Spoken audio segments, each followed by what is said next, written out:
Thanks very much, Bruce, and thanks all for being here and for welcoming me so warmly to Seattle. This is my first visit to this extraordinarily beautiful but actually quite scary place.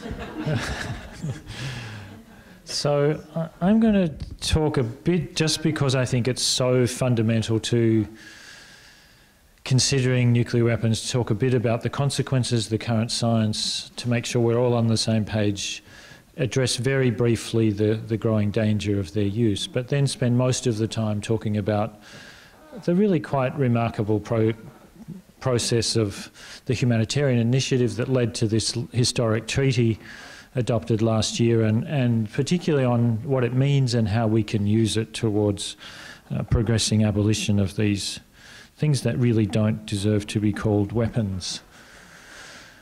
I'm often reminded by the extraordinary foresight and wisdom of Albert Einstein, particularly for me expressed in these two sayings. In a university context, I think it's particularly apt to pay reference to the responsibility to act that comes with the privilege of knowledge, and just how much our thinking needs to change with nuclear weapons in a way that our institutions have yet to deal with. Most policy around nuclear weapons is not evidence-based.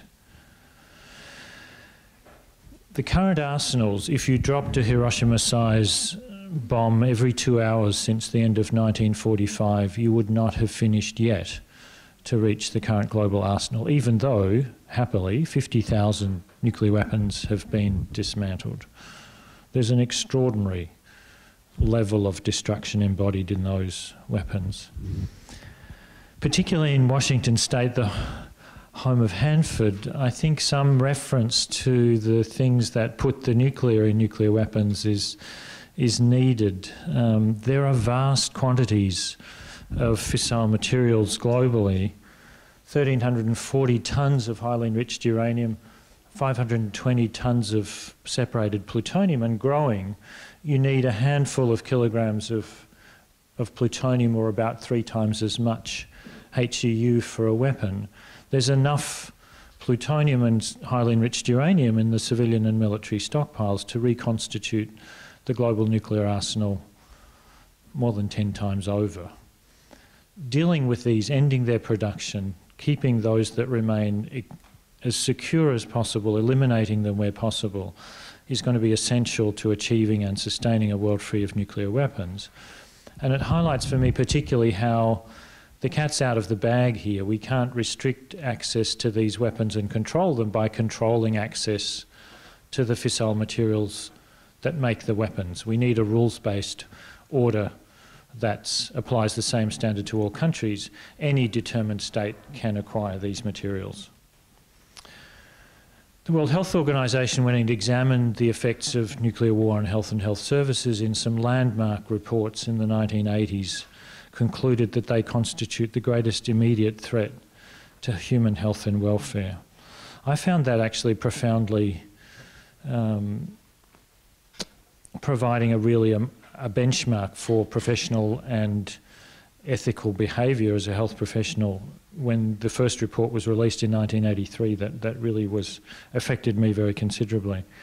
WHO made it clear that no health service in any country or in combination could deal effectively with the aftermath of even a single nuclear detonation on an urban centre, and in medical terms pointed out that really the only feasible approach was primary prevention. The most important new science that should send waves of policy ramifications to every dark recess of the nuclear enterprise is the evidence around the climate impacts of even a relatively small-scale regional nuclear war. Most people, when they think about climate change, think appropriately of global warming. Most people don't realise that the greatest risk of acute climate disruption is from nuclear weapons. It's estimated that the relatively small tactical size weapon by today's standards that destroyed Hiroshima released about as much energy in the fires that it ignited as in the explosive power of the weapon. So nuclear weapons are extraordinarily efficient at igniting simultaneous fires over a large area that will coalesce into confluent fires that put vast quantities of smoke into the upper atmosphere. The largest warheads still deployed are 5 megatons, 5 million tons of high explosive equivalent on Chinese long-range land-based missiles. If you placed one of those over this fair city, it would ignite an area of 1,600 square kilometres, 23 kilometres in each direction. It would essentially obliterate the whole of Seattle and its surrounding areas. The scenario that a number of climate science groups have studied is what would happen if India and Pakistan used 100-sized Hiroshima bombs. That's actually just over a third of the nuclear weapons that they possess. It's not an unrealistic scenario. They've been to war 3 times since independence, mobilised 500,000 troops on the border in the Kargil emergency in 1999. And both states have policies for early use of nuclear weapons if it came to a war with invasion. This is less than 0.5% of the global nuclear arsenal in terms of numbers, and because the average sized weapon in the arsenal is not 15 kilotons but 200 kilotons, it's less than 0.1% of the explosive yield of that arsenal. It would of course have calamitous immediate consequences, but it's really the climate impacts of about 6 million tonnes of smoke injected that I want to just quickly review for you. This is from Alan Robock's studies, which would show that within a matter of about 10 days or so, the smoke from such a war in South Asia would cover most of the inhabited regions of the planet. This is from Mike Mills at the National Center for Atmospheric Research in Boulder, Colorado, a more sophisticated and recent model. This is as if you took a cross-section through the atmosphere with the South Pole here, the equator in the middle, the North Pole here. The troposphere where our weather happens, there's clouds and rain and snow and particulate matter can get washed out, is here, less than 20 kilometres in height. Have a look what happens to the smoke that would be injected from burning cities ignited by nuclear weapons. Essentially, the smoke is very rapidly, within a matter of days in the stratosphere, spreads poleward in both directions, and actually much of it goes well into the mesosphere, where this smoke would be heated by sunlight so that the stratosphere and above would be around 50 to 80 degrees hotter than normal, while it would be colder, darker and drier underneath. These impacts are not beneficial for agriculture. The modelling that's available to date, and there are some additional major studies underway that will produce results over the next couple of years to extend these findings. The current modelling looks at just colder, darker, drier. What does that do to major grain crops in the US and China, the 2 largest global producers? It doesn't address yet the other impacts on agriculture of loss of land to toxic chemical and radioactive contamination, the major increase in ultraviolet radiation from the drastic ozone depletion as a result of all that hot smoke in the stratosphere, and perhaps most importantly, the loss of all of the distribution and inputs that modern agriculture and trade in its products depends on: fuel, seed, fertiliser, etc. And as you may have heard from Ira Helfand, who really pioneered this work, such a small, localised, regional nuclear war would put billions of people at risk of starvation in proportion to their current food insecurity on the other side of the planet. To highlight just how existential is this threat and just how remote from reality are the current arsenals, consider the warheads on one of the submarines that are housed not too far from here. Those warheads, each of which is between 6 and 30 times the size of the Hiroshima bomb, if targeted on the most fuel-dense cities in the world, those in China, would produce not 5 or 6 million tonnes of smoke, the scenario I've shown you, but 23 million tonnes of smoke. Each of these is a climate catastrophe in waiting. Let's put a perspective on this. This is the warming trend that is producing so much justified concern, which would be more than rapid and very rapidly offset by average cooling by about 1.5 degrees by the scenario that I've shown you. If just the long-range weapons that the US and Russia have on high alert were targeted on cities, it would produce about 5 degrees average cooling, which is essentially average ice age conditions. If all of the long-range weapons that Russia and the United States have, now that New START is fully implemented as of earlier this year, it would produce cooling about twice that, about 10 degrees colder. It's very hard to imagine humanity surviving abrupt global cooling of that magnitude. Even at this scale, agriculture at higher latitudes, such as around the northern US and certainly Canada and northern Europe, would essentially cease.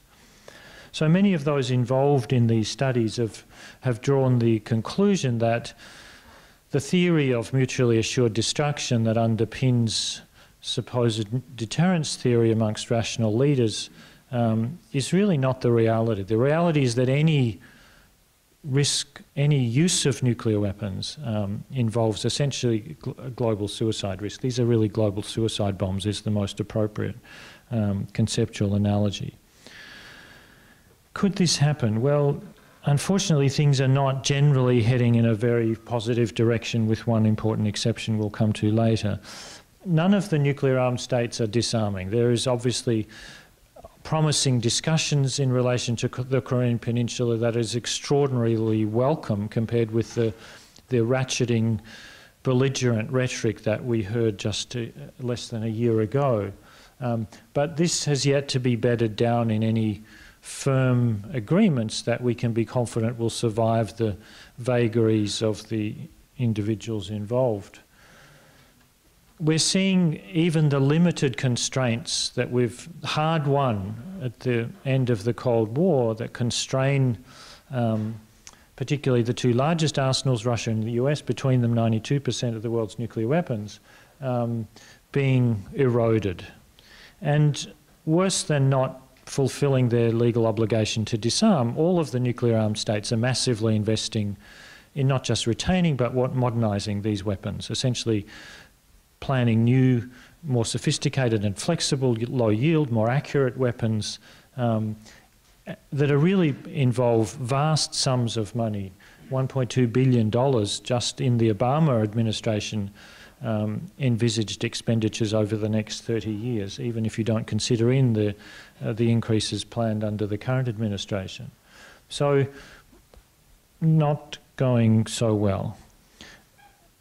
George Shultz and Mikhail Gorbachev in the New York Times last week really highlighted very sharply how hazardous and negative is the putting the INF Treaty at risk, which was really the signature treaty that started the end of the Cold War and the reductions in nuclear arsenals between Russia and the US that happened at that time. Of course, accidents of various combinations of human and technical error have brought us to the brink many times. These are not going to end anytime soon in complex, widely dispersed systems.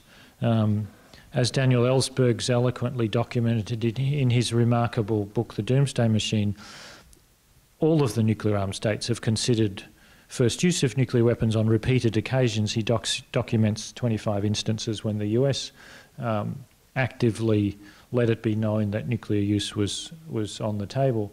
And we've seen an escalation of very explicit nuclear threat over the last couple of years, not just in relation to the Korean Peninsula, but in the Middle East, between India and Pakistan, and between NATO, Russia, that we really haven't seen since the worst days of the Cold War. So most of those who've been around managing nuclear weapons in the past really conclude that the current danger of nuclear weapons being used is probably as great as it's ever been.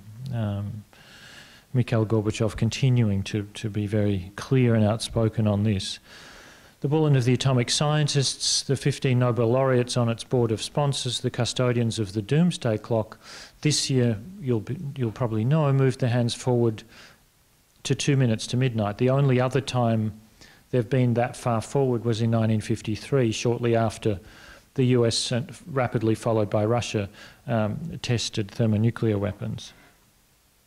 Antonio Guterres, UN Secretary General, in a major report on his disarmament plans for his tenure, used some pretty blunt language about how dangerous are the times that we live in, and essentially what looks like a resumed Cold War.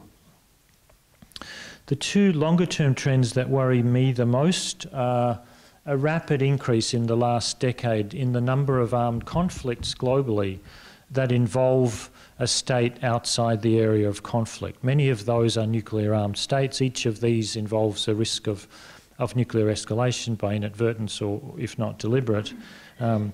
This is, I think, principally driven by the reality of climate disruption, food and water insecurity, population displacements really starting to bite. A climate-stressed world is not a safer place to have nuclear weapons. And the other trend is this ungovernable morass of cyber technology used for malevolent purposes available to non-state actors as well as states, with now multiple precedents for private entities, public entities, banks, as well as nuclear systems being the subjects of attack. Even the computers of the US National Security Agency were extensively hacked late last year. So disarmament. I think it's useful to remind ourselves of just how deep and consistent is the will of the international community in every expression since the end of the Second World War, to eliminate these heinous weapons. The very first resolution of the UN General Assembly in January 1946 called on the elimination of atomic weapons. The NPT, the Non-Proliferation Treaty, which all countries bar North Korea, India, Pakistan and Israel have signed, enshrines a legally binding commitment on all states, not just the nuclear-armed, actually, to negotiate in good faith towards disarmament. The International Court of Justice, the world's highest legal authority, has unanimously concluded that that obligation is not just to negotiate in good faith, but to actually bring these negotiations to a conclusion, that is, to finish the job. We have made really substantial progress on controlling the other major classes of inhumane and indiscriminate weapons: biological and chemical weapons, landmines and cluster munitions. In each case, despite varying histories, there are some common threads. In each case, incontrovertible evidence that these weapons can only have indiscriminate consequences has been the basis for enshrining their rejection in an international treaty that provides the same consistent standard for all states, and then has provided the basis and motivation for the progressive elimination of the weapons. Stigmatise, prohibit, eliminate. There's a really cogent lesson that really was much of the basis for ICAN's work in that history. Everything that you can say that's horrible and indiscriminate and unacceptable about a landmine or a cluster munition is, of course, writ large in the case of a nuclear weapon. The humanitarian initiative that led us to the Prohibition Treaty, let me just pick some of the elements, because there are some, I think, important lessons for us that I hope we can draw out some more in the discussion. ICAN was very much inspired by the international campaign to ban landmines, that remarkable initiative that achieved a prohibition treaty on landmines despite the opposition of the major users and producers. Russia, China, US opposed that treaty, still haven't signed it, yet it was concluded and it has done a power of good. So a focused campaign coalition with a very clear goal, a treaty-based process to ban and eliminate nuclear weapons, based not on the politics or the security arguments, but their unacceptable, inhumane consequences, however they might be used. Helpful also was the rhetoric, if a bit thin on delivery, of President Obama that really put the abolition of nuclear weapons firmly on the international agenda in a mainstream way that it hadn't been for a long time. The engagement of the Red Cross and Red Crescent movement, the world's largest humanitarian organisation, was really important. In 2010, President Kellenberger called the diplomatic corps in Geneva and really laid this on the line as a humanitarian imperative and henceforth a major focus for the Red Cross, Red Crescent movement. That helped to galvanise a number of governments to insist that the outcome document, the consensus documents in the 2010 NPT, referred for the first time to deep concern about the catastrophic humanitarian consequences of any use of nuclear weapons. And we then saw a remarkable 3 international conferences. It's extraordinary that it took 73 years after nuclear weapons were first used in war before there was an international conference dedicated to considering the impacts of the weapons. But in Norway, Mexico, and Austria, in pretty rapid succession in 2013 and 14, there were evidence-based conferences that drew 80% of the world's governments, where the evidence, including what I've shown you in summary form earlier, was widely accepted.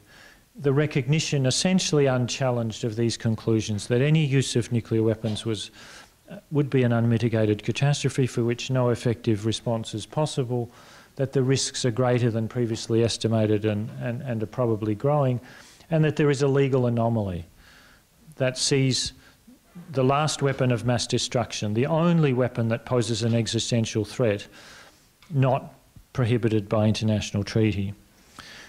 The Austrian government stepped up immediately at the end of the Vienna conference and made a commitment to work to fill that legal gap and invited other governments to join, and pretty quickly got 2/3 of the world's governments to say, yes, we're in. And resolutions related to that in the UN grew very rapidly in support between 2012 and 2015 from a dozen or so to a serious number. But of course the dilemma is that unfortunately the states that don't own the weapons can't eliminate them. So what can they do? You know, and there were an important process over these years in building international consensus that the next best step that most of the world that's sick of the failure of disarmament progress can do is to ban the weapon. I'm happy to say that one of the things I'm most proud of about that process was the very productive collaboration. Public health is a lot about coalition building, making your business other people's business. And we were able to build a very effective coalition involving the major peak international health federations. World Medical Association, International Council of Nurses, the World Federation of Public Health Associations, singing together from the same hymn sheet with IPPNW in repeated submissions, working papers, oral testimony and commentary in the working group before the negotiations, the General Assembly and the negotiations, speaking about the planetary health imperative to get rid of these weapons with one voice. I'm really proud that some of the language of those submissions is in that treaty. So the mandate that the UN adopted at the end of 2016 by a vote of over 3-1 was pretty ambitious. New treaty, kick the can down the road towards elimination as far as you can, and by the way, you'll all turn into pumpkins if you haven't finished by 7th of July, and you've only got 4 weeks of negotiations to do it. It's pretty serious marching orders. It was very ably chaired by really an angel of this process, Ambassador Elaine White Gomez from Costa Rica. We had remarkable, you'll recognise Ira Helfand and Alan Roebuck, although the projection's a bit dark. We had remarkable access. This was unlike any other disarmament negotiation in many respects, but including the respect for evidence and the way that we could present the evidence to the diplomats even during the negotiations. Really quite remarkable. The other strategy that ICANN used that I'm enormously proud and pleased about was the facts and data is our shop, health professionals, scientists, but they are difficult, challenging, hard to grasp, awful to think about. What can make this real is the lived human stories of the survivors of Hiroshima and Nagasaki, the survivors of nuclear testing around the world, for whom nuclear weapons are not some abstract great power chess game of parity and balance, but a lived daily reality of indiscriminate suffering and loss and discrimination and ill health across generations. They were powerful. This is courageous work to do, and because of their presence, this treaty is the first disarmament treaty to recognise the disproportionate impact of nuclear weapons on Indigenous people. So when it came to the vote, as you know, it was spectacularly overwhelming for the adoption of the text. Basically all of the rest of the world, except for the 9 nuclear-armed states and the 30-odd states that claim to rely on US nuclear weapons through NATO or separate agreements for Japan, South Korea and Australia, stayed away. And in the normally very formal proceedings of the UN, this was a pretty emotional and historic moment.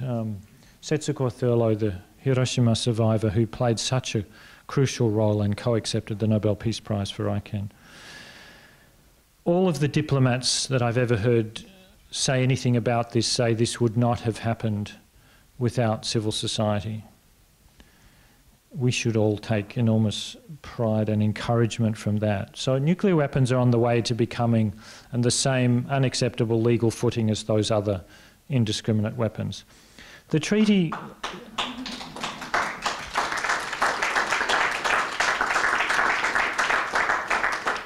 Thanks very much. I'm getting a little short on time, so I'll move quickly, but I want to point out just a couple of aspects of the treaty. I would strongly commend it to you. Should be on... I never travel without it. It's a slim volume. It's not hard to read. It's really worth a read. It's a very comprehensive and categorical prohibition of nuclear weapons. The evidence is very authoritatively and correctly summarised in the preamble that outlines the object and purpose. And I think what's becoming increasingly important over time is that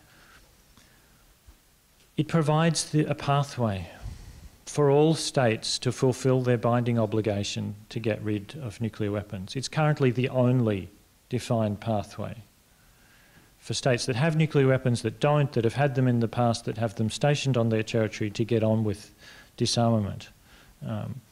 It provides a pathway which we should take. The Red Cross has been absolutely unequivocal in talking about how crucial prohibition is to elimination and its historic significance. One piece of evidence that I find extraordinarily compelling, so don't listen to me that this treaty matters.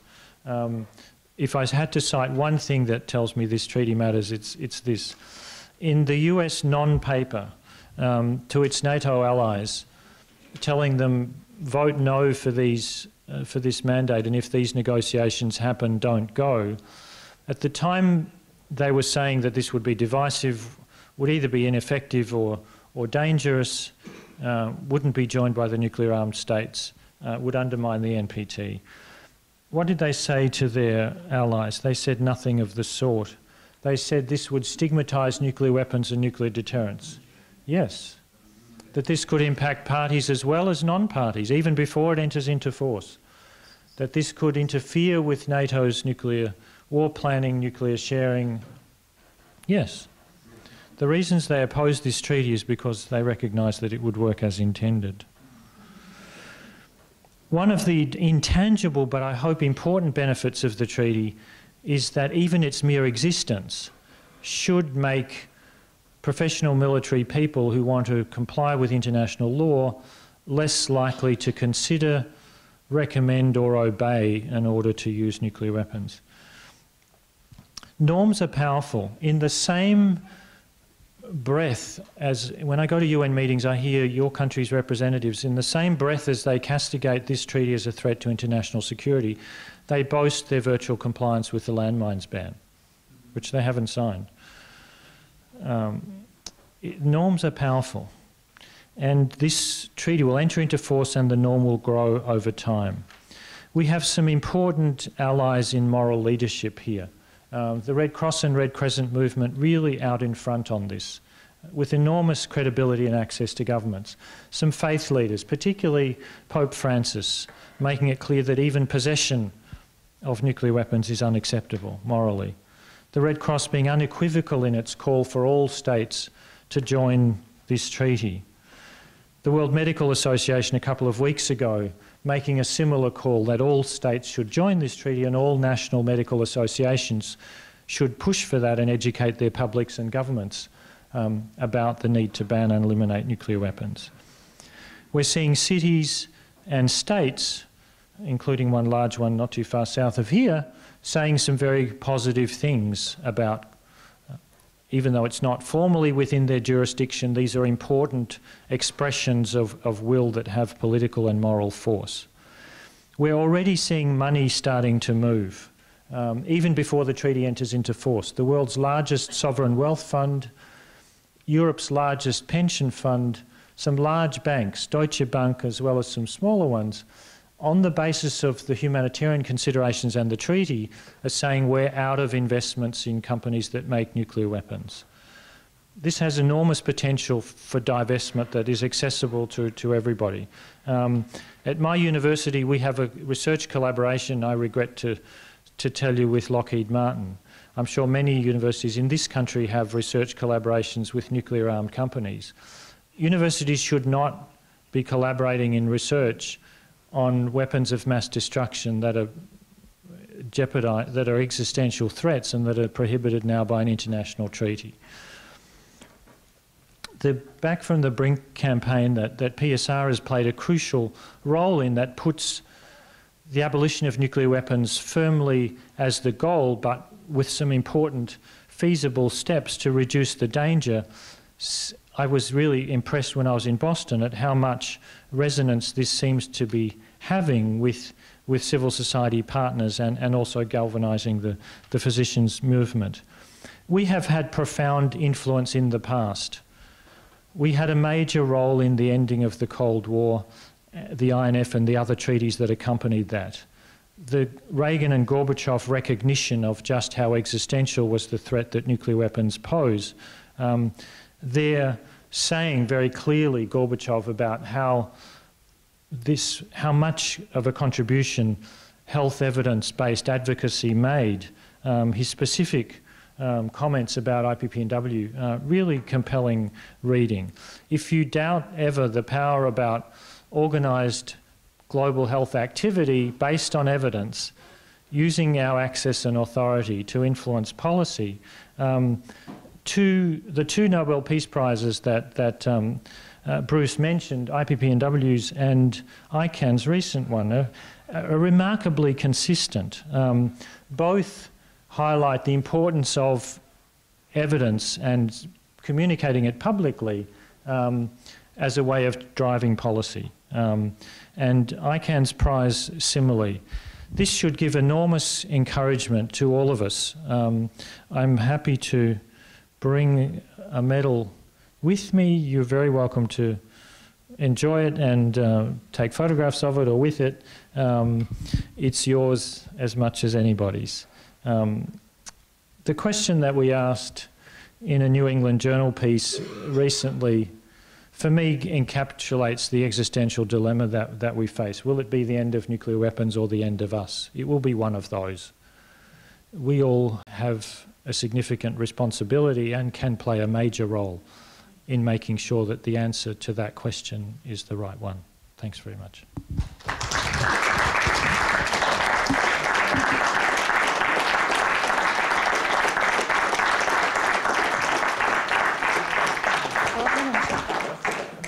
Thank you, Tilman. For those of us that lived through the entire Cold War, when the greatest concern for anybody was that these weapons would fall into the hands of leaders that were irresponsible, unethical, psychotic, mentally defective. That was our worst concern. The USSR at least had some kind of balanced communication. Now we're there. Now we have nuclear weapons in the hands of some of the most psychologically deranged people that have ever led a country. So this is what I think makes the arrival of this treaty so immensely important, because, as Tilman has suggested, it gives us hope for another avenue that we didn't have 2 years ago. So a couple of questions I'd like to frame to Tilman, and then we'll open it up for questions from the audience. What's your sense of which of the nuclear armed states might be the first to break from the pack? This could change quickly, and it really depends on leadership, electoral outcomes, popular pressure. I wouldn't underestimate the value of leadership. I think looked at currently, one would hope that North Korea might be the first. And I think the United Kingdom is an interesting prospect. You could imagine that a Labour government, led by somebody like Jeremy Corbyn, in combination with Scottish desire for autonomy and some increase, perhaps even without complete secession, could revisit the decision to renew the Trident nuclear arsenal. If it were not able to be housed in Scotland, my understanding is that essentially it would have nowhere to go. It would be enormously difficult and expensive to try and find somewhere else. Most of the thinking in ICAN has been that it may be more likely for one or more of the nuclear dependent states to sort of break ranks. And a very important experience in relation to that, I think, bodes quite well for that potential. And that is that membership of this treaty is entirely consistent with a military relationship with a nuclear armed state, provided activities that justify or assist preparations for possible use of nuclear weapons are excluded. The US designates 17 states as major non-NATO allies. 11 of them voted for the treaty adoption. 3 have signed, Thailand, Philippines and New Zealand, and 2 have ratified, Thailand and New Zealand. For none of them has there been any ructions in their ongoing military cooperation with the United States, because it doesn't involve nuclear weapons activities. So it's quite possible to continue military collaboration provided nuclear weapons are excluded. So I think that the reality of that should help states like my own, Australia and Japan, to take some leadership and get on the right side of history sooner rather than later. So the so-called umbrella states with the U.S., both through treaty and others, the NATO treaty, have been creatively labeled the weasel states for kind of weaseling out under pressure from the nuclear armed states. Within the NATO alliance, do you have a sense of where the first break might occur? Yes, the weasels is a new technical term that entered diplomatic parlance with gusto in around 2015, 14-15. And it really refers to the states that claim to support disarmament, including nuclear disarmament, but at the same time are completely conflicted by also claiming that those same weapons are central to their own security. That makes them fairly decisively more part of the problem than the solution. This can change. Many of us, quickly with electoral cycles, many of us had hoped that Norway would be a major leader in NATO, a very strong history of humanitarian and peace work around the country, around the globe. had been an important funder of ICANN, hosted the first of the humanitarian conferences, but a change in government has made that look much less likely. The government of Iceland is currently a coalition that the Prime Minister certainly would like to join the treaty. Sweden is currently not a NATO member but a NATO partner that is currently conducting a public inquiry. The Foreign Minister wants to sign the treaty. The NATO forces don't, so there's a bit of a tussle on. So this could depend on opportunities that arise depending on elections. The only one of the NATO members that actually participated in the negotiations was the Netherlands, that made it clear that they couldn't support anything that came out of the negotiations. They have US nuclear weapons on their territory, but were forced by public and parliamentary pressure to at least be there, which is a start. So it's hard to know, but we should, as a global connected campaign, swarm like bees to support and help push change where political opportunities arise. It's my understanding that civil society in the Netherlands on this is quite strong, and that might be a breakthrough?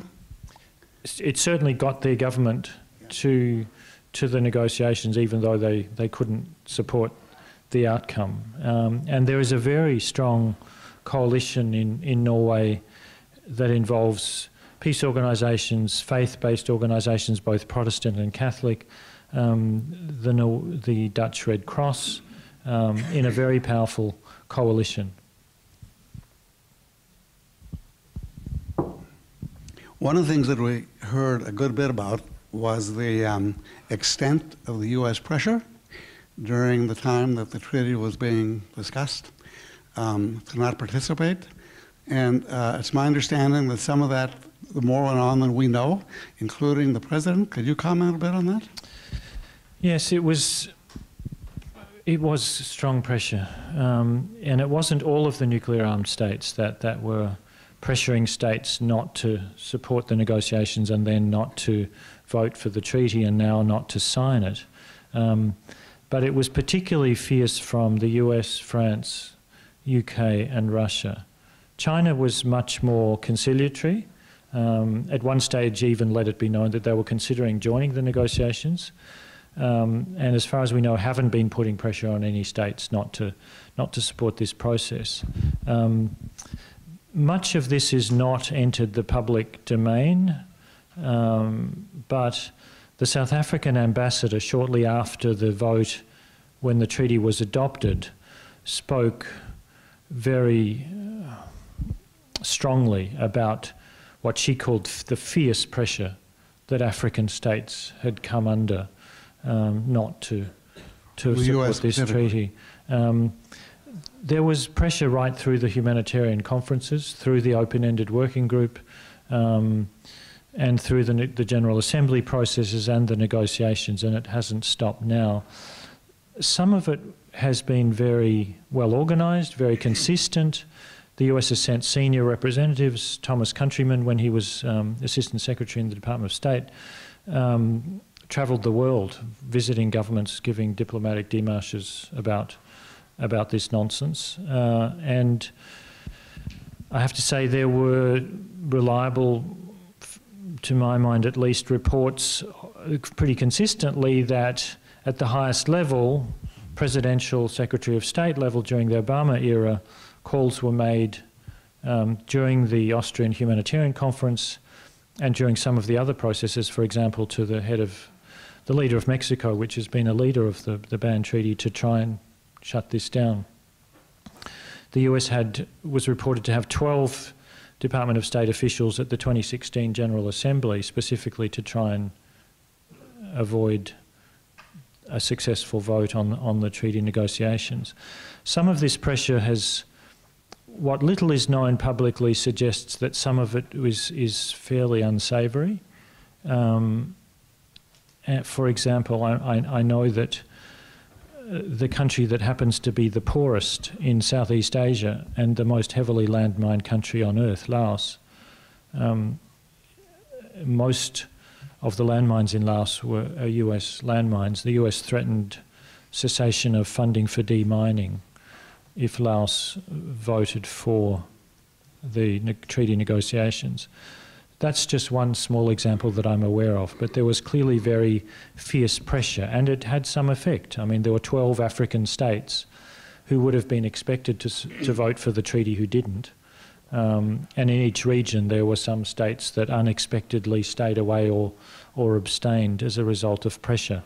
But because the forum chosen, crucially, was the General Assembly, where if consensus can't be reached, a 2/3 majority can make a decision, that pressure was not sufficient to derail the process. But that pressure is ongoing on states not to sign the treaty. But happily, most of the states that have signed have reported that once they've signed, the pressure has let off. So for countries that are concerned about the pressure they're getting, the message is sign quickly and be done with it. I think a really distressing thing for me talking to Tilman earlier in the day was the information that leaked out that actually President Obama himself was on the phone to presidents of other countries like Mexico, urging them not to participate. I don't think I heard that. I don't think I knew that. And given the sort of respect and recognition he's given for his declaration to move the U.S. to abolish nuclear weapons, the duplicity of that, I think, is really quite distressing. Yes, it is. But it does highlight that this treaty matters, that establishing an international norm is powerful. It puts the nuclear-armed states on the defensive. It puts them on notice. They can no longer claim that through selective interpretation of the International Court of Justice advisory opinion that couldn't unequivocally conclude that use of nuclear weapons under any circumstances would be contrary to international law. These sort of loopholes have been firmly closed now by this treaty, and the nuclear-armed states are challenged. You don't get political change without discomfort and pressure and some accentuation of divisions, at least initially. That's crucial to progress. So that gives me great comfort that this treaty matters, and it will matter even more as more states sign and ratify, as it enters into force, as states are then obliged to reflect their treaty obligations in domestic legislation, for example, making involvement in nuclear weapons activities criminal for anybody subject to their legal jurisdiction, promote the treaty in their diplomacy, meetings of states parties happen regularly to promote the treaty implementation. Each of these steps will increase the normative pressure, and of course it's up to civil society to make sure that pressure linked with the evidence that these weapons don't increase anybody's security. They only make you a target for everybody else's nuclear weapons and jeopardize everybody's security. That this will help progress elimination. So 50 states are required to sign it for it to be ratified. We're at what, 19 now? So it needs 50 states to ratify, yes, or exceed or accept it. There are a variety of legal ways that states can do this. Currently 69 have signed and 19 have ratified. These things take time. There are constitutionally mandated processes in every state that often take considerable time, and parliamentary and other processes. That's faster than at 1 year than the ratifications that were achieved for the Comprehensive Test Ban Treaty, the NPT, the Chemical or Biological Weapons Conventions. It's slower than the cluster munitions or landmines bans, but it's reasonable progress, and I would be confident that this treaty would enter into force next year. Really? One more here. Changing the subject for a minute, you mentioned the INF Treaty. If President Trump proceeds, as it looks like he is, to pull out of that, what are your major concerns? What do you see as the domino effect from that, Tilman? I think it's of profound concern to not only not be negotiating new agreements, but unraveling the constraints that exist. It would really, you know, those who negotiated that treaty, and most of the technical experts that are independent, say that the allegations that both sides have made about breaches of their treaty obligations can be readily addressed through consultation. And there is actually a mechanism, a special verification commission, which has passed its sunset clause but could be easily reactivated to re-invoke the on-site inspections that were crucial to the successful and timely elimination of 2,692 intermediate range missiles before 5th of June 1991. So I think to erode these, it's really thumbing the nose at any kind of constraints on nuclear weapons. It will, I think, inevitably accelerate an arms race, a new Cold War that we're essentially already in, and profoundly increase the dangers of nuclear war, which was the reason why those missiles in Europe, SS-20s and the cruise and Pershing missiles, that I'm sure many of you remember, aroused so much public concern around the world. That played a major role in that landmark treaty. Well, let's open it up to you folks for questions. We have 2 mics here, so let's hear from you. Yeah, if you want to raise your hand, I can come around and hand you the mic for a question. Okay, and I see a hand right here.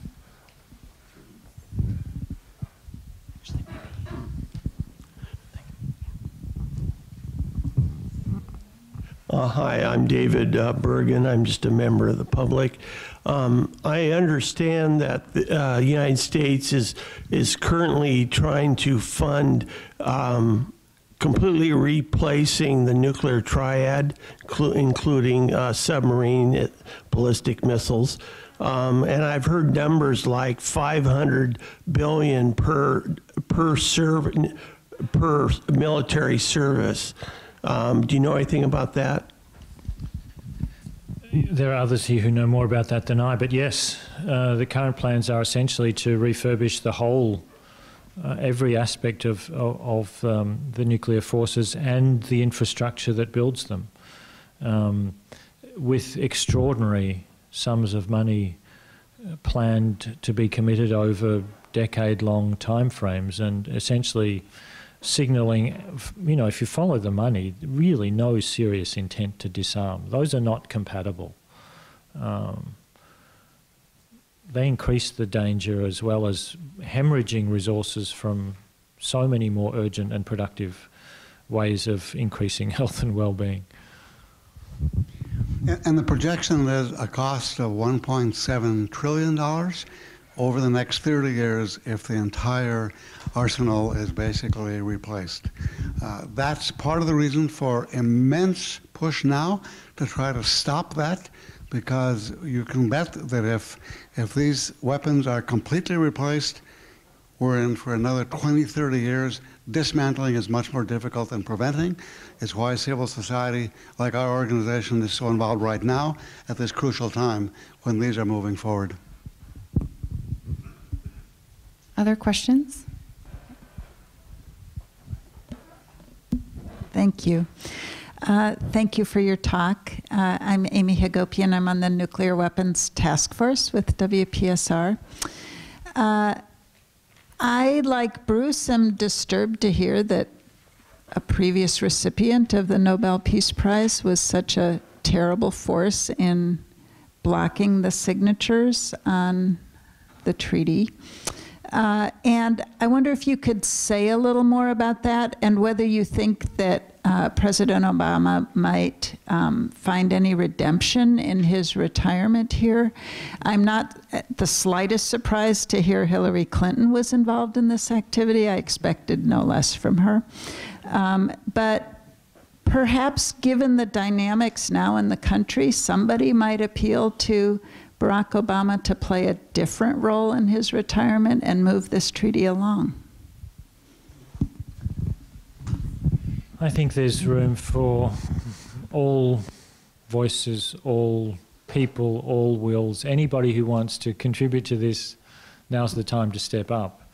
It certainly would seem a valuable way to offset, to create a different legacy from you know, the enormously hopeful promise that really excited the world, that was so thin on delivery, and the price for, you know, the meagre agreement that we got with New Start was this massive reinvestment into the refurbishment of the whole arsenal over very long time frames.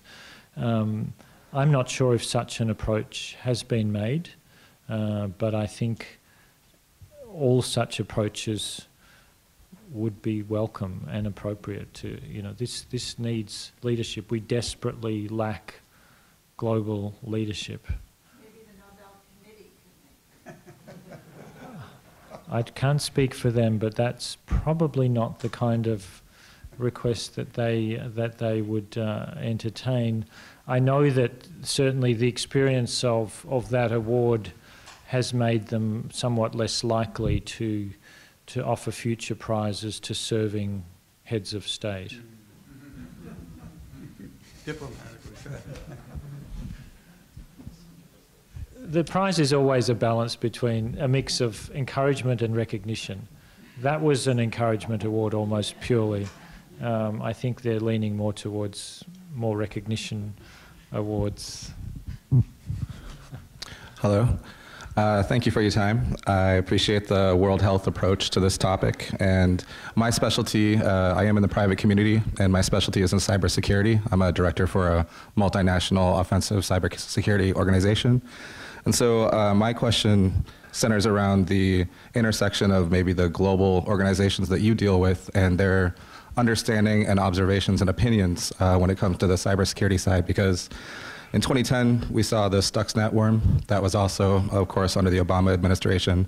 But it was the first evidence of there being a nuclear deterrence capability on the cyber field, coming from the Five Eyes. Particularly Israel took down the 5th largest nuclear reactor in Iran. So just curious if those topics ever come up in your circles and if they're included in the general view of the policymakers.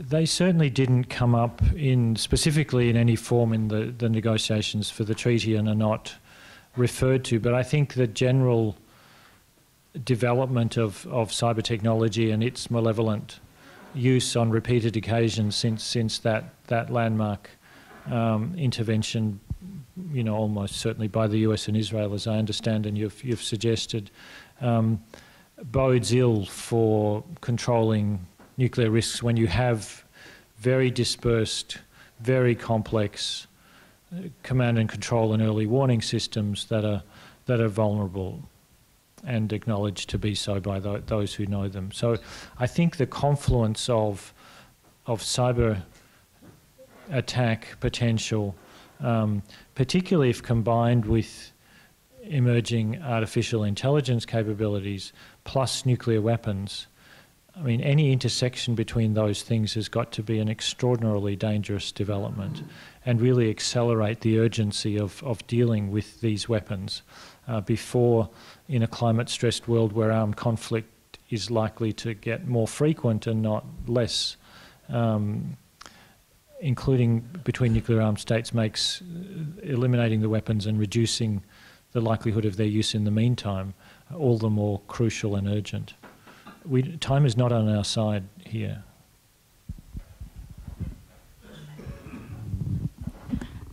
Are the religious leaders involved besides the Pope, like Buddhist and Muslim, and are we getting international religious input by other leaders? Yes, I'm happy to report that's been an important part of ICANN's work, and there are quite a number of faith organisations of different traditions who've met very regularly and who have provided statements on behalf of very diverse faith groups: Hindu, Jain, Buddhist, various complexions of Buddhist, lots of stripes of Christian, Muslim, Jewish, really impressively diverse. Pope Francis, I mentioned specifically not to try and be sectarian or selective in any way, but simply to highlight that the importance of moral leadership and of faith communities really taking this issue on in a much more active way. But there's still lots of room for internationally, nationally, regionally, locally to engage with, for faith communities to take a more active role in this work.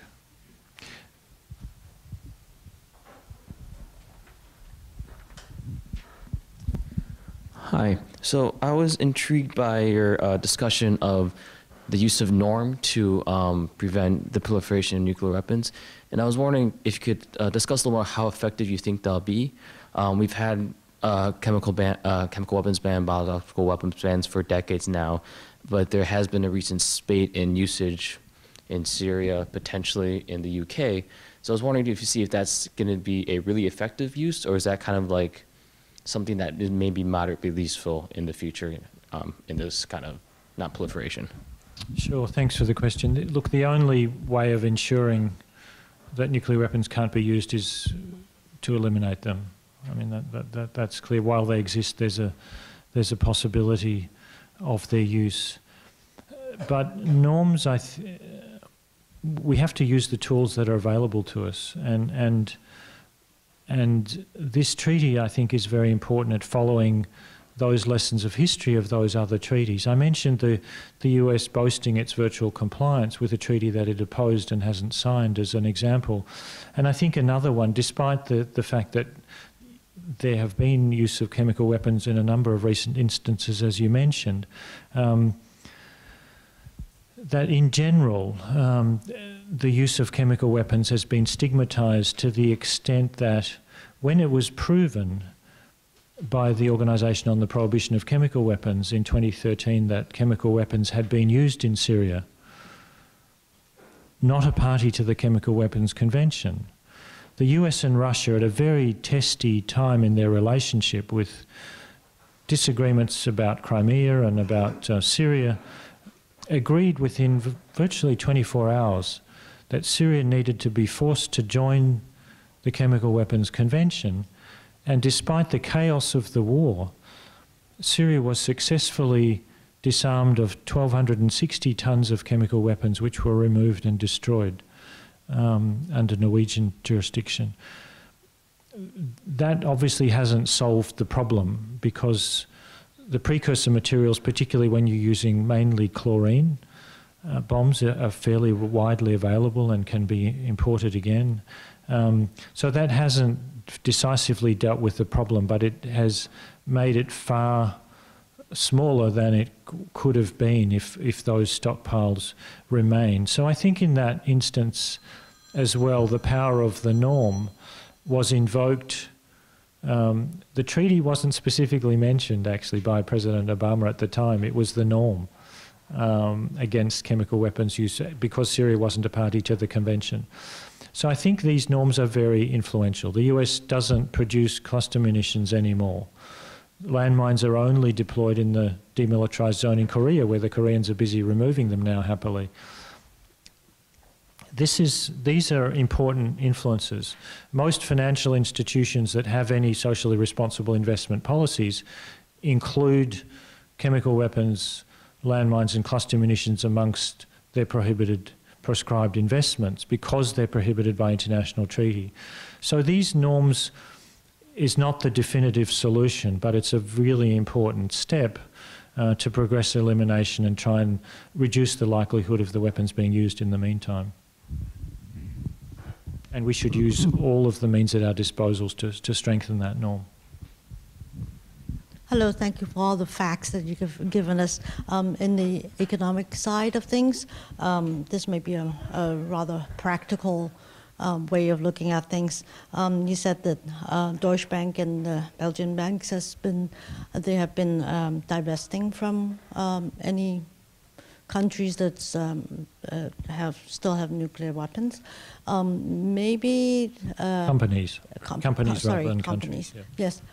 So maybe, in a sense, if we appeal to companies that they can reuse the plutonium, then maybe they will have a bigger motivation to disarm, for that country to disarm.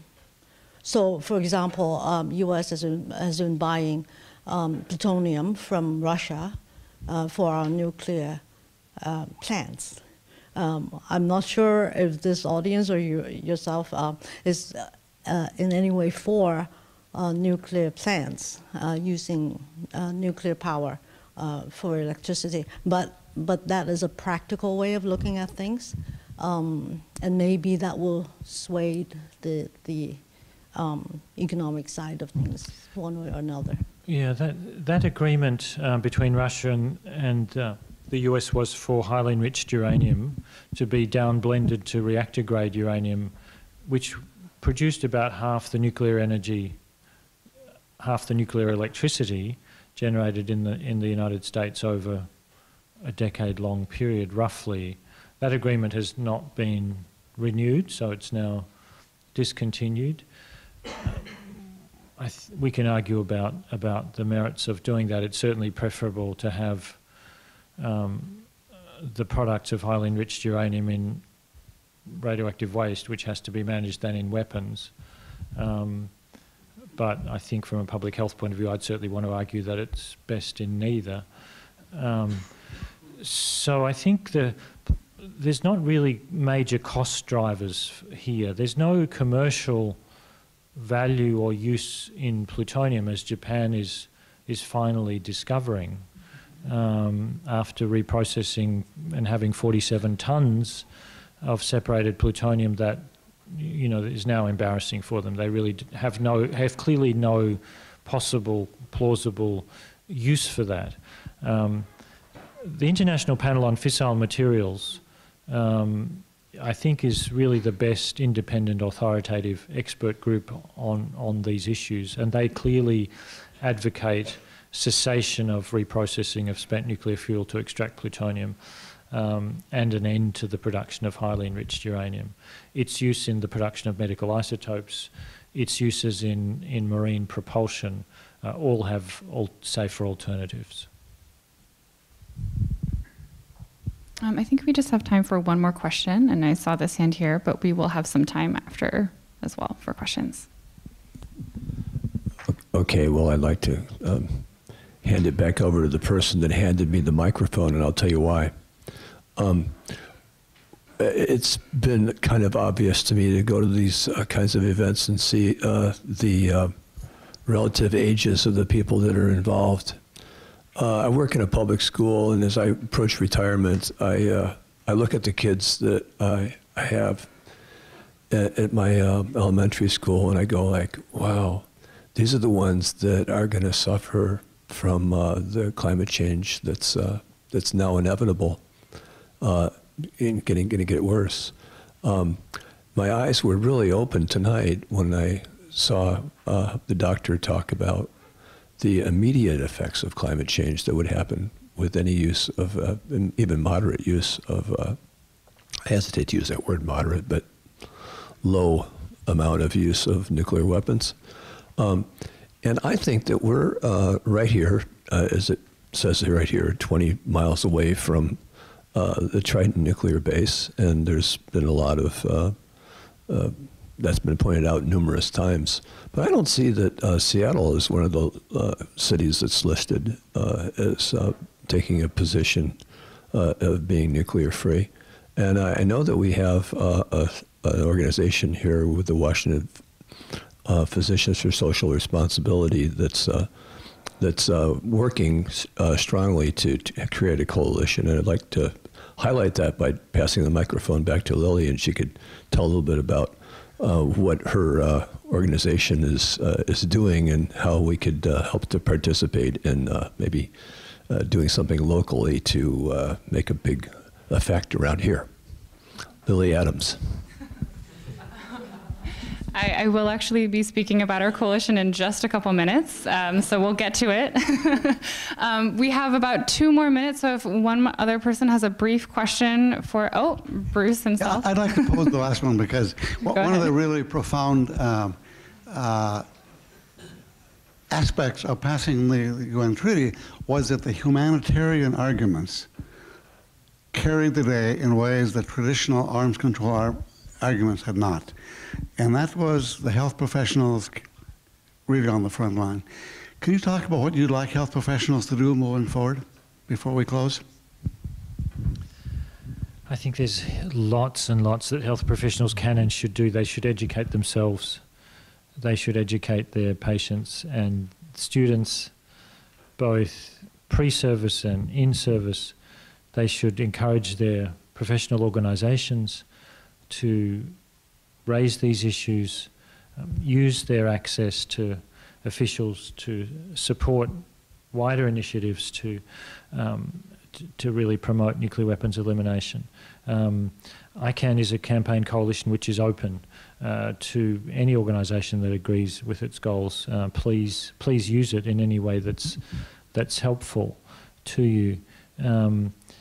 I think I've really tried to highlight and encourage you that evidence-based advocacy really makes a difference. It's been the crucial underpinning for the ICANN campaign was that humanitarian evidence, combined with the voices of survivors, and I would strongly urge you to work with survivors in educating the public, including young people who really need to hear about this and need to engage with this issue. One of the challenges for ICANN was lots of people said, you're never going to make this a global concern, you're never going to interest young people. You know, they've moved on, they don't know about nuclear weapons, they're worried about climate change. Well, if they're worried about climate change, they should be first and foremost worried about nuclear weapons. There's a lot of education to do. I think ICANN has shown that young people can be effective and can be engaged. The most effective way that ICANN worked was by having several hundred campaigners present at every one of the crucial meetings, working very effectively in a very professional, coordinated way, repeatedly every time meetings happen, with the diplomats from their governments doing whatever it was that they needed to hear. Young people have a really important stake in this, and we need to help them get involved. But health professionals have enormous access and authority and can access decision makers. Your Congress, your representatives need to hear from you. Your unions and professional organisations need to hear from you to get active on this. PSR obviously does very important work. We are, unfortunately, out of time. Please join me in giving a big hand to Tilman.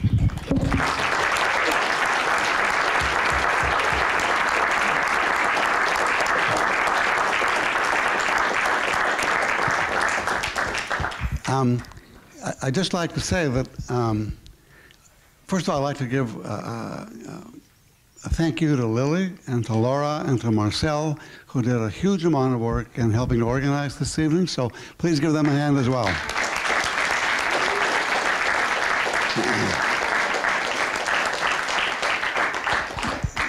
And finally, Lily and Laura will be wrapping this up. Lily talking first of all about the work that we're doing here in the Northwest through the coalition, WPSR. Tilman and I are going to take our leave. He is on a really amazing tour of the West Coast cities for this series of lectures. He's catching a plane tonight, and he and I will go to the airport when you folks wrap this up. So thanks very much for coming.